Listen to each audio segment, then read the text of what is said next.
Welcome back to Learn with Chris. I'm Chris. Today I'm going to continue reading the Saga of the Volsungs. I'm going to read through chapter 6 and chapter 7. It's only 2 pages in total. But before we do that, a quick recap of the last chapter, chapter 5, which was about the ambush of King Sigurd against Volsung and his army. Volsung dies. Remember that Signy, Volsung's daughter, warned Volsung about the ambush, but Volsung refused because he was a man. He refused to flee from an ambush, and he died in that ambush. His sons, however, were taken captive. They were taken prisoner, all 10 of them. But as we read last time, they were killed off one by one by She-Wolf, who apparently was King Sigurd's mother, shape-shifted into a wolf, eating them night by night until eventually it came to Sigmund's time to die. But Signy had provided some honey, which was put on the face of Sigmund and in his mouth. And of course, the wolf wanted to eat the honey. And when she tried to get the honey from his mouth, he bit into the tongue of the wolf, ripped out her tongue, and killed her. And then he broke free. So, chapter 6. Now Sigmund is free, and the stocks are broken. He stayed there in the forest. Once again, Signy sent men to find out what had taken place and if Sigmund was alive. And when they came, Sigmund told them all that had occurred between him and the she-wolf. Then they went home and told Signy of the events. She went and met with her brother, and they decided that he should make an underground dwelling in the woods. Things went on for a while, with Signy hiding him there and bringing him what he needed. King Sigurd, however, believed that all the Volsungs were dead. So he's free, he's staying in the forest. Remember that all of the brothers tied up and the wolf coming and eating them every night. That was outside of the village. It was in the forest. So Sigmund stays there in the forest. He makes an underground dwelling for himself. And Signy hides him there. Signy brings him food when he needs it.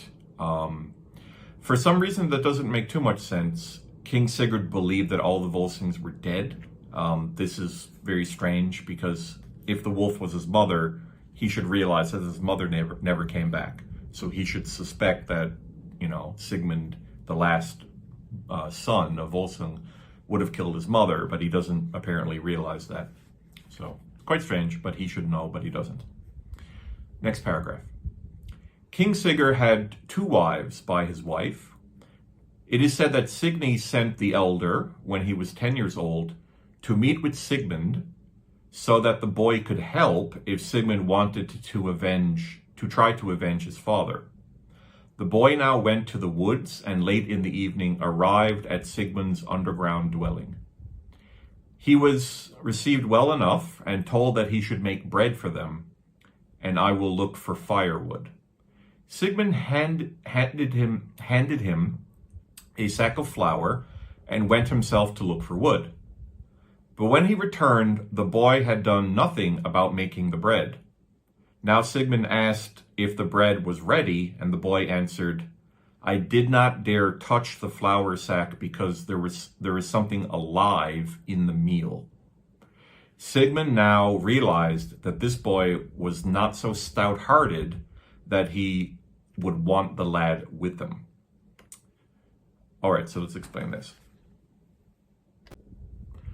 So, as we're going to find out, the children that Signy has with her husband Sigurd, her purpose is to have these children be tested by Sigmund to see if they're strong, and they're actually going to help kill Sigurd. So the boys would help kill their own father. It's all about revenge, right? And so one of the tests that they have here is that, the boy's 10 years old. They send the boy to to Sigmund, and Sigmund tests them to see if they are good Volsung stock, good Volsung boys, strong boys. And he asks them to make some bread. And here you go, here's the sack of flour. But the first boy is scared because there's something in the sack of flour. It turns out that it was a poisonous snake, which we'll find out later. But the boy was too scared to, open the sack, and because there was something in the bag, right? He was scared of it, and so this means that the boy had failed the test. So Sigmund realized that the boy was not stout-hearted. He didn't want him with him, so basically he didn't want to train the boy to eventually kill Sigurd and avenge Sigmund's father, Volsung, right? One other point here, they use the word underground dwelling. I checked the Norse translation, and it's Jorthhus, which is earth house. Jorth, of course, being the same word as the goddess, giantess. Right, giantess. Well, actually became goddess because she's ranked among the Aesir. Thor's mother, right? Thor's mother's name is Jorth, which means earth. I'm sure there's something, I'm not an expert on Thor, but I'm sure there's some connection there. Who Thor is, right? His mother, giantess, is named Earth, Jorth. And Hus, of course, is house. So Earth house. He built a house in the earth, an earth house. That's the underground dwelling of Sigmund. The next two paragraphs are very, very short, so I'll just read them together. When brother and sister next met, Sigmund said that he thought himself no closer to having a companion, even though the boy was there with him. Signy answered, "Then take the boy and kill him. He need not live any longer." And so he did. The winter passed, and the next winter, Signy sent her younger son to meet with Sigmund. This story, however, does not need to be recounted at length, for things happened in much the same way, with Sigmund killing the boy at Signy's bidding. So when Signy finds out that her oldest son with Sigurd is not up to snuff, she just says, "We don't need the boy anymore, kill him." So again, Signy's only purpose for having these children is to have someone to be a companion of Sigmund to kill her husband. She cares not at all that these boys are her sons. Doesn't care at all. And then the second, because she had two sons, it said at the beginning that she had two sons with Sigurd. So when the second son is 10 years old, she also sends him to Sigmund for the same test. This boy failed exactly the same way. He was scared of the snake in the bag of flour. And again, Signy tells her brother to kill her son. So pretty dark, pretty dark stuff. But it is what it is. Okay, moving on to chapter 7. It is now told that once Signy was sitting in her chamber, a sorceress, exceedingly skilled in the magic arts, came to her. Signy said to her, "I want the two of us to exchange shapes." The sorceress answered, "It shall be as you wish." And she used her craft so that they changed shapes. The sorceress took Signy's place as Signy wished. She slept with the king that night, and he did not notice it was not Signy beside him. So, again, there's magic in these stories. So here it says sorceress. I checked the Norse. Seth Kona is the word that they use in the Norse. Kona, of course, means woman. And Seth, I think, is probably an adjective for Sether. Sether is it's the female magic of divination, telling the future. It was very unusual for a man to have that ability. Basically, it was considered female magic, feminine magic. The male magic, of course, is Galder, which is the study of the runes, right? The runes that Odin learned the magic, the knowledge of when he was hanging from Yggdrasil for 9 days. So that's the masculine magic, the runes, Galder, and then you have the feminine magic, Sether. So a Seth Kona, a woman able to use female magic. By the way, Odin knew both, and pretty sure in Lokasenna, the insults of Loki, that poem in the Poetic Edda, Loki gave him a lot of shit because Loki gave Odin a lot of shit because Odin knows the female magic, right? Anyway, so a sorceress, Seth Kona, comes and Signy asks her to use her magic to swap their shapes. So the sorceress will look like Signy and Signy will look like the sorceress. Obviously, Signy has a plan. The sorceress agrees to this, doesn't say why, but she does. And the sorceress sleeps with King Sigurd that night, and King Sigurd has no idea that it is not Signy. Continue reading. Now it is to be told of Signy that she went to her brother's underground dwelling and asked him to give her refuge for the night. For I have lost my way out in the forest, and I do not know where I am going. He said that she could stay, and that he would not refuse shelter to a woman alone, believing that she would not repay his hospitality by betraying him. She entered his shelter, and they sat down to eat. He frequently glanced at her and found her a fine and handsome woman. And when they had eaten their fill, he told her that he wanted them to share one bed that night. She did not object, and he had her next to him for 3 nights in a row. After that, she returned home, met with the sorceress, and asked that they exchange shapes again, which the sorceress did. So that's Signy's plan. So her 2 sons with King Sigurd were not up to snuff. They were not fine Volsungs stock. So her plan, of course, was to have a child with her own brother, Sigmund.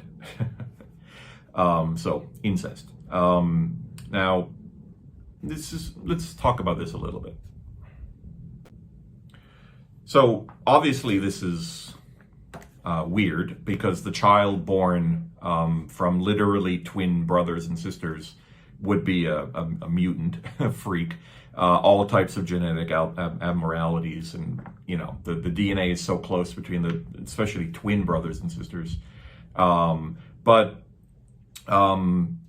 the idea, of course, from Signy is that her father is Volsung, so you got that strong DNA, that strong Volsung stock that, what was it, the grandson of Odin. And then on the father's side, Sigmund, you got the same strong Volsung stock. So the child should be, especially potent. I do find this very strange because even if this was written 1,000 years ago, people knew 1,000 years ago that incest was wrong and bad, and I'm sure it was illegal in a lot of cultures and civilizations.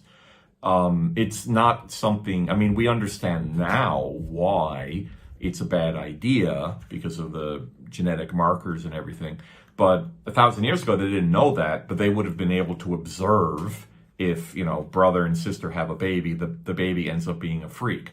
That was known many thousands of years ago, and I'm not sure why whoever wrote this thought that was okay, acceptable, whatever. But that's the plan. That's Signy's plan. So she takes the shape of another woman, and she goes to Sigmund and asks for his hospitality. He agrees. Now, hospitality is actually quite interesting with the Norse because if we look through the Havamal, for example, there's a whole bunch of stanzas in the Havamal specifically about giving hospitality. It's a big part of Norse culture, right? Hospitality is very, very important for them. So this woman alone, can remember that Sigmund is hiding in the forest, right? and a woman comes and wants to, she's lost in the forest, he gives her hospitality because he believes that she would not betray him by going and telling who he is, because of the rules of hospitality. But the hospitality goes a little bit too far, and they share a bed for 3 nights. So obviously they have sex, and pretty sure Signy's going to get pregnant. So yeah. Next paragraph. And after a time, Signy gave birth to a son. This son was called Sinfjotli.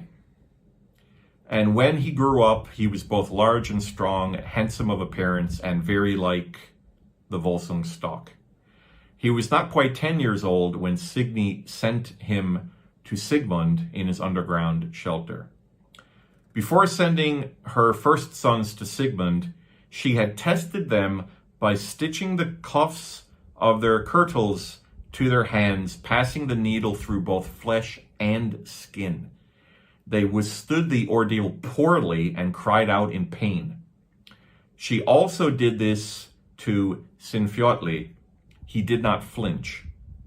Then she ripped the kirtle from him so that the skin followed the sleeves. She said it must certainly be painful for him. He replied, such pain would seem trifling to Volsung. So this is some kick-ass boy who doesn't feel any pain. Sinfjotli.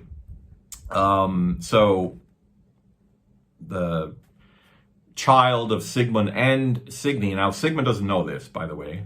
He has no idea that he impregnated the Sethkona, Signy. But she knows. So they give the example of Signy, so the same way that Sigmund was testing the boys, Signy was also testing the boys by literally sewing clothing into their skin and ripping it out. And if the boys cried, because obviously it was painful, again, not up to snuff. But it was, such pain would seem trifling to Volsung. So Sinfjotli is, Sinfjotli is either just pure Volsung stock, or he's like a psychopath or something. So interesting. So let's continue reading. Then the boy came to Sigmund, and Sigmund asked him to knead their flour while he went to look for firewood. Same test. He handed the boy a sack and went off for the wood. When he returned, Sinfjotli had finished the baking.